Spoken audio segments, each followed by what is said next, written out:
Prachi. Hi. Welcome to the first ever podcast of Kajri. कसं वाटतं तुला इथे येऊन? मस्त वाटतं मला इथे येऊन, कारण मी लहानपणापासून इथे येत आली लक्ष्मी रोडवर आणि कजरीमध्ये. आता इनसाइडर झाल्यासारखं वाटतं. खूप प्रश्न विचारायचे मला तुला. मला खूप क्युरिओसिटी आहे तुझ्याबद्दल जाणून घ्यायला. मी टाईप केलं तुझं नाव आणि देअर वॉज सो मेनी इतकी इन्फॉर्मेशन मिळाली आणि आय वॉज लाईक मी कधी भेटते तुला. आणि खरं सांगू मला थोडीशी भीती पण वाटते तुझ्याशी बोलताना. कुठेतरी अशी गिल्टी फिलिंग येते, am I not doing enough. पण आता तू फर्स्ट क्वेश्चन म्हणजे मला तुला विचारायचं आहे की जन्म घेतो माणूस आणि मृत्यू होते त्याचे आणि मध्ये तो जे काय करतो ते करतो. लाईफचा पर्पजच बऱ्याच लोकांना इन्क्लुडिंग मी कळलेला नसतो. सो तुझ्यासाठी ही जर्नी कशी होती आणि तू तुझ्या लाईफचा पर्पज कसा शोधलास? आय एम ग्लॅड की हा आपला पहिला प्रश्न आहे, कारण युजली लोक खूप आत्ताच्या कामाबद्दल, कूल द ग्लोब बद्दल तर सारखं बोलणं होतंच. पण खरं म्हणजे हे मला करायचं आहे आणि काय करायचं आहे हे शोधण्याची जर्नी याच्यापेक्षाही मोठी आणि जास्त कॉम्प्लिकेटेड होती. आणि ती जर्नी माझ्यासारखे अनेक तरुण लोक आत्ता यातून जात आहेत. त्यामुळे मला खूप लकी वाटतं की मला खूप कमी वयात शोधता आलं की what is it that I want to do and Y.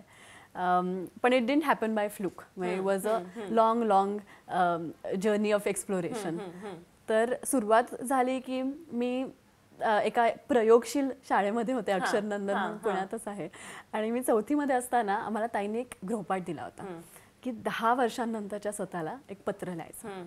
तेव्हा मी कुठे असेल, okay, after 10 years where do you see yourself? बरोबर, की कुठे असेल, काय करत असेल, कोण बनले असेल. आणि मी ते पत्र लिहिलं आणि मग त्याबद्दल विसरून गेले. मध्ये बरीच वर्ष झाली, 10वी झाली, 12वी झाली आणि घरामध्ये सगळेच इंजिनियर आहेत आणि मी सुद्धा इंजिनिअरिंगला ऍडमिशन घेतली होती. I am 1 month engineering dropout. पण कारण तेव्हा ऍडमिशन घेतली होती, पण कुठेतरी असं मनात कुरबूर होती की कदाचित this is not what I want to do. पण मग नक्की काय हे समजत नव्हतं. त्याच्यामुळे तेव्हा मी आयुष्यातलं सगळ्यात पहिलं प्रेझेंटेशन केलं आई बाबांसाठी. So I spend 3 days in secret आणि मी त्यांच्यासाठी एक प्रपोजल क्रिएट केलं की मला आता इंजिनिअरिंग नाही करायचं आहे आणि त्याच्याऐवजी I want to take a gap year. आणि मग त्याच्यामध्ये मी केस स्टडीज लिहिल्या होत्या. देयर वॉज अ स्वॉट analysis, there were examples of others who had done this, की Obama's daughters had taken a gap year, त्याच्याबद्दल मी लिहिलं होतं.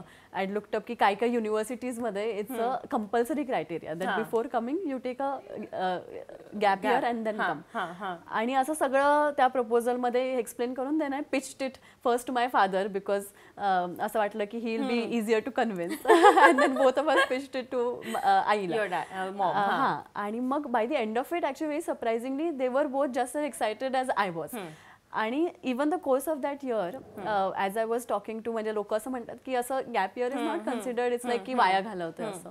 पण nobody looked at it that way. म्हणजे नातेवाईकांना, मैत्रिणींना, ज्यांना कोणाला सांगत होते, because of the way we were doing it, everybody was getting excited. आणि I think I started a gap year trend, कारण माझ्यानंतर मी 10 माझ्या मित्रमैत्रिणींना तरी त्याच्यानंतर घ्यायला लावले. So in doing that 1 before and 1 after college अशी मी 2 माझ्यासाठीची वर्ष घेतली. आणि what we decided to do in those years is that मी एका अशा लोकांची लिस्ट बनवली की ज्यांचं काम माझ्यासाठी खूप इन्स्पायरिंग आहे आणि यांच्यासारखं काहीतरी करायचंय मला. आणि कोण होतं त्या लिस्टमध्ये?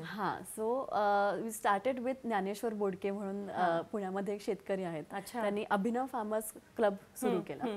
आधी स्वतःच्या 1 एकर जमिनीमध्ये शेतीमधून नफा मिळवून दाखवला आणि मग आजूबाजूच्या शेतकऱ्यांना बरोबर घेऊन त्यांनी 1 एकर प्रॉफिटेबल फार्मिंग मॉडेल तयार केलं.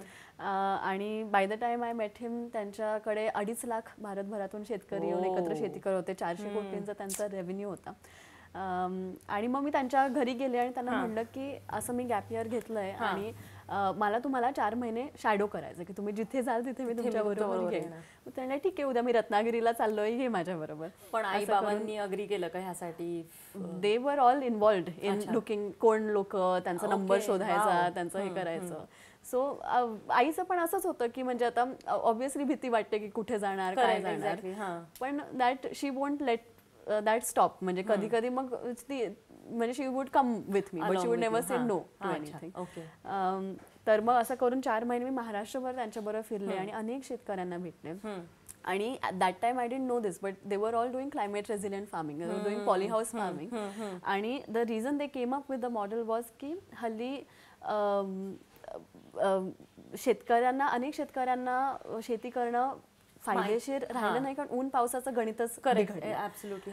मग अशा वेळी काय करायचं आणि वेदरवरची रिलायबिलिटी कशी कमी करायची was one of the big problems they were solving. त्याच्यानंतर बँगलोरमध्ये नलिनी शेखर म्हणून आहेत, ज्या हसरुदला संस्था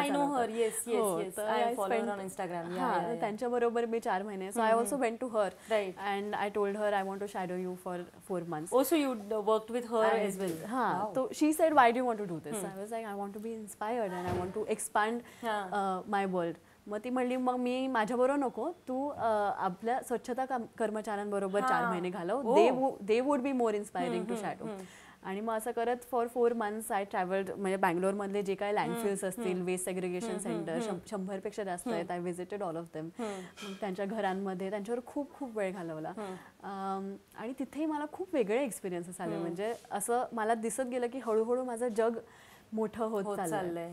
आणि असंही तिकडे समजलं की तुम्ही म्हणता की असे change makers, people who are making a difference, they not just people ज्यांच्याबद्दल आपण पेपरमध्ये वाचतो किंवा पुस्तकात बघतो. घराघरांमध्ये बदल घडवून आणणारी लोक आहेत, जे प्रत्येक आपापल्या परीने छोट्या छोट्या गोष्टी करतायत. तर अशी खूप प्रेरणादायी लोक मला त्यावेळी भेटली. आणि त्याच्यानंतर काही महिने मी आयडिया फाउंडेशनमध्ये घालवले. पुण्यामधल्या वस्त्यांमध्ये त्यांचे स्टडी सेंटर्स आहेत. आणि त्यावेळी खूप छान एक गोष्ट मला अनुभव आले की तेव्हा वी वर जस्ट कव्हरिंग की आपल्या लहान मुलांची स्वप्न काय आहेत, त्यांना कोण बनायचं आणि what do there dreams look like, असं कव्हर करत मी अनेक लहान मुलांची गप्पा मारल्या पुण्यामधल्या. तर अशा काही गोष्टी मी त्या वर्षभरात केल्या. आणि क्लायमेट चेंजबद्दल मी आधी ऐकलं होतं की जेव्हा मी ठरवलं होतं की मला काहीतरी हाय इम्पॅक्ट करिअर शोधायचं आहे, पण जेव्हा मी पहिल्यांदा क्लायमेट चेंजबद्दल वाचलं तेव्हा मला वाटलं की हो, म्हणजे ऑल ऑफ दिस साऊंड्स, म्हणजे काय काय होतंय नक्की, की I read about global warming, coastal erosion, loss of glacier, समुद्राची पातळी वाढते, जैवविविधता कमी होतीये, आणि हे सगळं it was like a Pandora's box had opened up. It all seemed very scary. But then I had a moment of honesty with myself and I thought ki ho, it does sound worrying, but I don't think I care about this enough. एवढा नाही याच्याने फरक पडते. कारण तेव्हा मला वाटलं होतं की आपल्या समोर इतके आपल्याला प्रॉब्लेम्स दिसत आहेत, आपल्याला गरिबी दिसतेय, अशिक्षितता दिसतेय, gender, education, all of these issues I thought वर मोर रेलेव्हंट फॉर इंडिया. आणि मला लोकांबरोबर काम करायचं होतं. पण जेव्हा मी या वर्षभरात क्लायमेट चेंज सोडून बाकी गोष्टींवर काम करू म्हणून भारतभर फिरले, तेव्हा विक्रमावर वेताळ बसतो तसं क्लायमेट चेंज माझी पाठ सोडली नाही. कारण त्यावेळी मला सगळीकडे पहिल्यांदा क्लायमेट चेंज दिसायला जाणवायला लागला. आणि तेव्हा मला समजलं की म्हणजे एक लहान मुलगी मला भेटली होती, तिला मी विचारलं की तू कितवीत आहेस सध्या? ती म्हणली मी आता शाळेत जात नाही. मग का? कारण घरी 2 तासच पाणी येत होतं आणि त्यावेळी दुपारी, त्यावेळी घरी कोणी बाकी थांबू शकत नव्हतं, त्यामुळे तिला थांबायला लागलं. मग का? की त्यावेळी खडकवासला धरण पाणी कमी झालं होतं,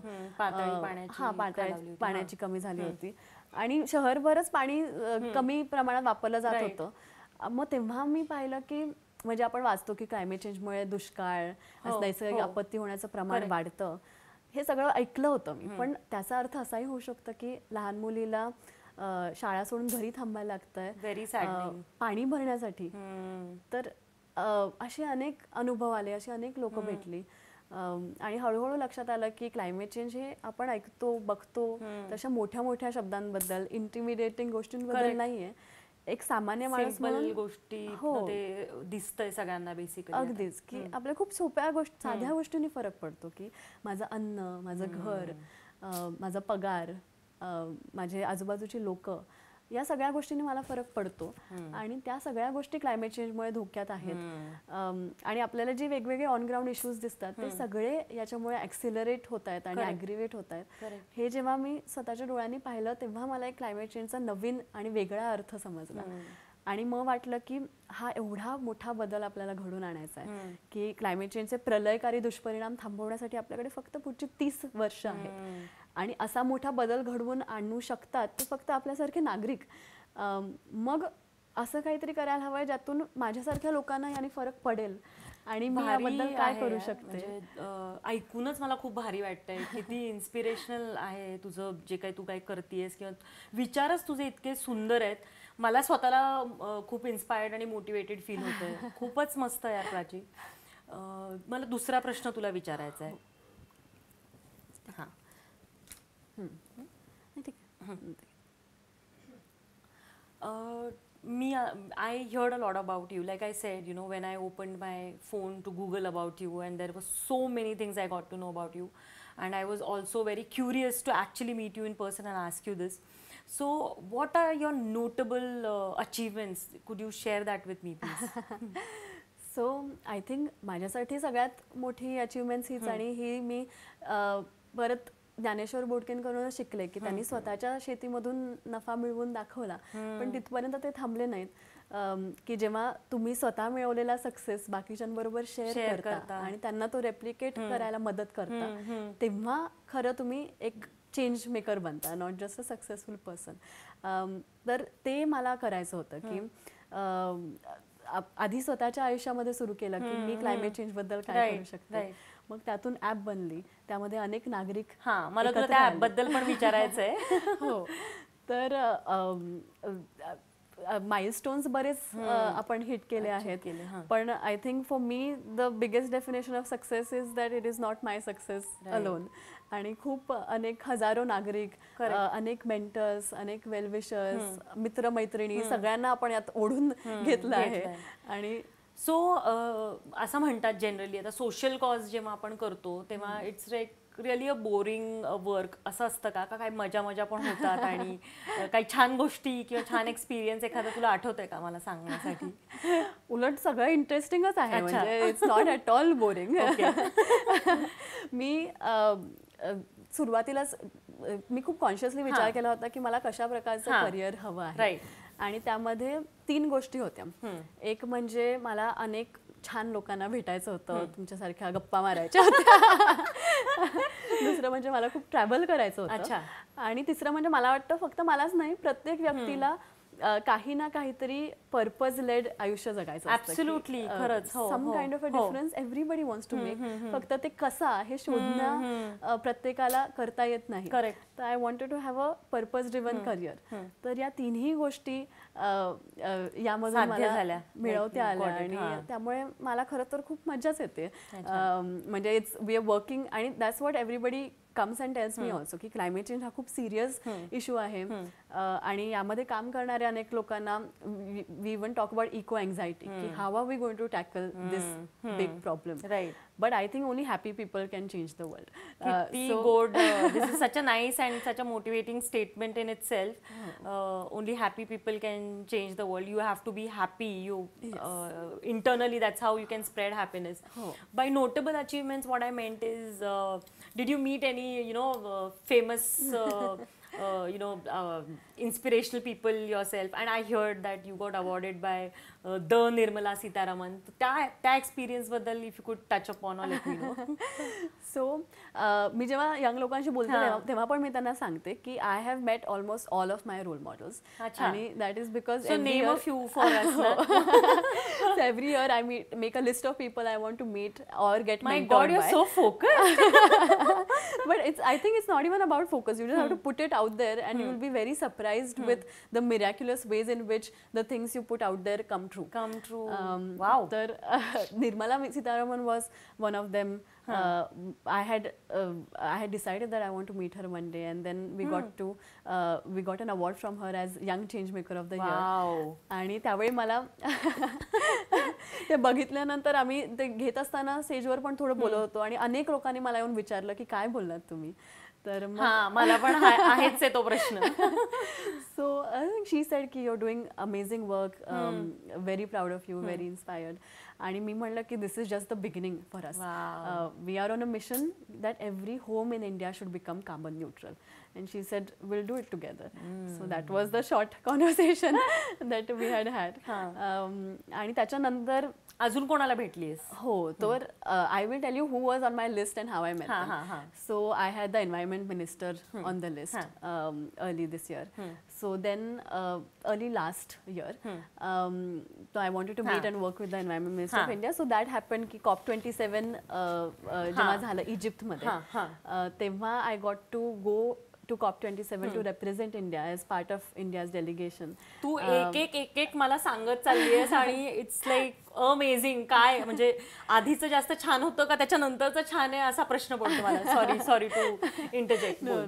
आणि मग तिथे I presented my work in front of the Environment Minister, and we got awarded by him as a young COP27 young scholar. And then I met him a couple of times, and he always, whenever he sees me, he remembers me with keywords. He's like Pune app girl, Pune climate change app girl. Whenever he sees me, he says that. So that list was ticked. Then I had another name, Bill Gates. I decided to meet him because I'd read की त्यांचं Let me breathe. Hold on. Not just Bill Gates, Bill and Melinda Gates फाउंडेशनचं काम माझ्यासाठी खूप inspiring होतं. So त्याच्याबद्दल मला काहीतरी करायचं होतं. Where I looked at how they would take problems, की unit economics आपण म्हणतो की you solve problems at a small scale and then you scale it up. So they were, मला वाटतं की social work, any kind of impact work now needs to happen like a business. Actually, yeah, you are right when you say that. Yes. So this is what they were doing, and I was very fascinated with that work. आणि मग and none of them I actively was seeking. I just wrote the list and they automatically happened. तर मग Bill and Melinda Gates फाउंडेशनचा goalkeepers म्हणून community असते. So in every country they choose goalkeepers, people who are working toward sustainable development goals. तर last year they approach me to become one of the goalkeepers in India. आणि मग मी न्यूयॉर्कमध्ये goalkeeper समिटला गेले, where I got to interact with all the goalkeepers, work with the Bill and Melinda Gates foundation, and listen to Bill Gates. So that was also ticked off. So Prachi, what is your riz? I think my riz is, we have a riz in common. I think our riz is just being happy people and having fun. बस मजा करणे. Doing good things. पण तू मजा करता करता बऱ्याच काही छान गोष्टी करतेस. मी फक्त मजा करते. नाही. मजा करणं हीच एक छान गोष्ट आहे. So that is also enough. So ना तू मला असं वाटतंय की तू your a brand yourself. Okay. तसंच आता जेनझीचं जे काही लेटेस्ट मी ऐकते ते Orry is one personal brand which is come up and it's so much in talks. So do you think the world needs an Orry? I think we do, and I tell you why. I think एक जग खूप वेगळ्या प्रकारे बदललं आहे. आणि even whenever I go in colleges, talk to young people, the main message I want to give them is की आपल्या आईबाबांच्या पिढीमध्ये त्यांना असे काही ऑप्शन्स नव्हते. त्यांच्यासमोर एक स्ट्रेट पाथ होता की मला हे करायचं आहे. तुम्ही इंजिनियर बनू शकता, तुम्ही डॉक्टर बनू शकता, फार तर तुम्ही आर्ट्स करा, कॉमर्स करा, सायन्स करा. तर we are not living in a 3 stream world anymore.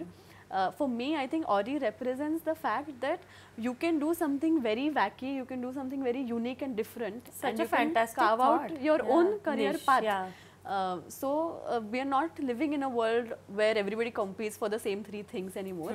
Everybody has their own unique path, and that for me is what Auri stands for. True. I'll reflect upon this. What are the 5 keywords you would like to give us today? Keywords on?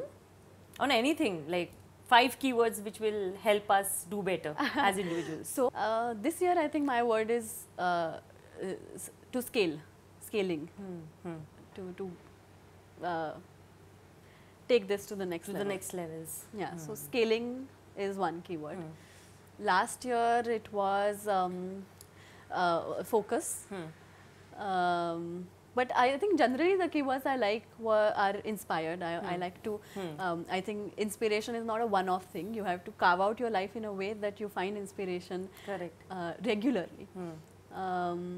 So that is the keyword I like. I like happiness. I like unity, which is something that I've experienced also. This is what I keep saying, that anybody who has done anything in this day and age has figured out that you have to do it with people. True. So togetherness, unity, inspiration, happiness and action. Nice. What is that one non-negotiable thing you practice on a daily basis to be where you are today? So some of these non-negotiables for me are very simple things. The first thing is that I have a inbox, a daily inbox, which job करण्यासाठी you have a list of things that you have to do. It's all figured out for you. When you're running something of your own, you have to figure things out yourself. And for that, making sense of things that are ambiguous is very important. So तुमच्या डोक्यात अनेक ideas येत असतात, तुमच्या डोक्यात अनेक कामं असतात, ही मीटिंग आहे, ते आहे, ही आयडिया आली आहे, हे करायचं आहे. तर ते सगळं तुमच्या डोक्यात नाही राहायला पाहिजे, ते पेपरवर आलं पाहिजे. सो जेव्हा मी आंघोळ जरी करत असेल, मला अचानक काही डोक्यात आलं तर मी ते इनबॉक्समध्ये पटकन लिहून टाकते. So I have tools for that की मी कुठेही असेल तर I have a in bucket, I write down keywords whenever they come into my head. So that is one system that I very religiously follow. The second thing is I have a processing time every day. Ki whatever it is in my inbox, I process it on two things. What is the immediate next action for this? And if this is a larger project, so if it's not a two-step thing, then it becomes a project. So then I have a list of projects that I have to do. I have a की जेव्हा मी काम करायला बसले की I have a list of context specific actions की मी laptop समोर असेल तर या 20 गोष्टी इमिजिएट नेक्स्ट ॲक्शन्स मला आहेत. मी फोनवर असेल तर these are the 10 things I can do, these are list of calls I have to make. असं नाही होत का की काहीतरी करतेस, suppose you are checking something on your phone आणि सडनली यू गेट समथिंग आणि you get distracted and you go to that thing आणि then you do something else, असं होतं का कधी तुझ्याबरोबर? Right, of course it happens. So I try to work, so some of these things, like I work in Pomodoros, which means you work in 25-minute slots. And in those 25 minutes, you've defined that I want to do these two things, and you do only those. And what is it called? Pomodoro. Pomodoro is tomatoes. So you work in small tomatoes. So for those 25 minutes, you only have to worry about the two things you've decided to do in those 25 minutes, and you don't think of anything else. And it's fun because then you get to take a 5-minute break after that. So 25 minutes करायचा, then take a 5-minute break आणि then 25 minutes करायचं. So this thinking time, processing time, reflecting time, I think शिकलीस गे हे सगळं एवढं आलंय कुठे तुझ्या डोक्यात? You read books or what? I used to read a lot. माझी शाळा मराठी माध्यम शाळा होती, त्यामुळे मी कॉलेजमध्ये जाईपर्यंत इंग्लिश कधीच बोलले नव्हते. पण रिअली म्हणजे इंग्लिश ॲज अ सब्जेक्ट शिकला होता, पण सायन्स मॅथ्स सगळं, म्हणजे म्हणून अजूनही गणित करताना मी मराठीत. No, that's just me not being young enough anymore and you not being young enough also, even though you look and act young. No, that's okay, you can just call me old, I'm fine with it. Okay. So English तर पुस्तकं खूप वाचून शिकले आणि लहानपणी खूप खूप पुस्तकं वाचले. आता जरा कमी वाचते त्या मनाने. खूप ट्रॅव्हल पण करतेस का? यू ट्रॅव्हल ऑफन और कसं असतं तुझं डेली शेड्यूल? काय असतं, काय करतेस उठल्यावर? It's different every day. That's what I like. I don't want to do the same thing every day. It's boring. पण असं म्हणजे ठरलेलं काहीच नाहीये का? Like us people like us, no common people like us? खरंच प्रत्येक दिवस वेगळा असतो. रिअली? सो काल काय केलंस? काल I was in Pune international business summit. So कॉलेजमध्ये गेला तर my first stint was, I was a fellow at Maratha chamber of commerce. So तिकडे आपण हे बोलूया का, तू काय नाही केलंयस त्याबद्दल बोलूयात का? काय केलंयस ते far it's a laundry list of a lot of things. So काय नाही केलंयस किंवा काय करायचंय, मे बी राहून गेलंय ते गोष्टी करायच्या अजून. आता तर आपली सुरुवात आहे. ओके. सो काल काय केलंस परत? सो काल एकदम छान मोमेंट होते माझ्यासाठी, कारण this was the 4th-5th edition of Pune international business summit. आणि फर्स्ट वेळा आम्ही, we were fellows at the time, so we were like interns. I was sitting at the registration desk, segregating badges and all of that. But one of the things I had done at the time was, मी म्हणलं होतं की मी स्वतःसाठी एक role तयार केला होता की जेव्हा ते स्पीकर्स येतील त्यांना त्यांच्याकडून आपण बाईट्स घेऊ, असं म्हणून we had created a room like this and I was taking bites of all the speakers. आणि त्याच्यामुळे for those 20 minutes I would get alone time with them, and many of them then became my mentors. So because of that, so Pune. So these days, this support women for women, girl tribe hashtags, these are a lot, it's like trending. These are the buzzwords. Right. What is your take on that? And do you feel women support women, or there is this actually whatever is seen on the social media is actually translating into the actual world. मूवीमध्ये आपण लहानपणापासून काय ऐकत आलोय की 3 idiots मध्ये की तो एक्झामच्या वेळी लोकांना डिस्ट्रॅक्ट करायला हे चोरतो किंवा हे करतो. So this is what we've been seeing की if somebody else is doing successful, you get a pit, like somebody else gets better marks, does well, I've been there. you get a pit in your stomach, which is very natural. You feel a bit jealous maybe sometimes. But I think this is one of the most important things I've learned is to let go of all kinds of jealousy from my life. Okay. Is कारण मला हे realise झालं की जेव्हा तुमच्या मैत्रिणी तुमच्या आजूबाजूचे लोक काहीतरी चांगलं करतात तेव्हा it's actually good for you also. I mean other than being happy for them, it's good for you that people around you are doing well because you're a combination of people you know and people who are Thoughtful, huh? but it's always been useful for me. So even in the climate space we have a very huge girl tribe. So जेव्हा when I was मुलं starting जास्त out, आहेत का मुली जास्त आहेत in this journey of yours? I don't know मुलं मुलींचा काय रेशो असेल but I've interacted with both. Okay. But also girls do reach out. I think in India every girl who's working in the climate space probably knows every other girl who's also working in the climate space. And even when I was starting out, I would send messages on LinkedIn to other girls who I think are doing well, many of whom are now my friends, peers, mentors. So one of the girls like this, I had reached out to Divya very in the beginning of my journey. Then we would talk every other day. She then recommended me to be a part of a group of Arctic Angels, which are angels around the world working on climate change. So with them, last year I did a Earth System workshop, spent a whole week with Arctic Angels from different countries in Portugal. So it's like one girl that I reached out to who then connected me to somebody who then connected me to a whole tribe. Right. This is how things happen.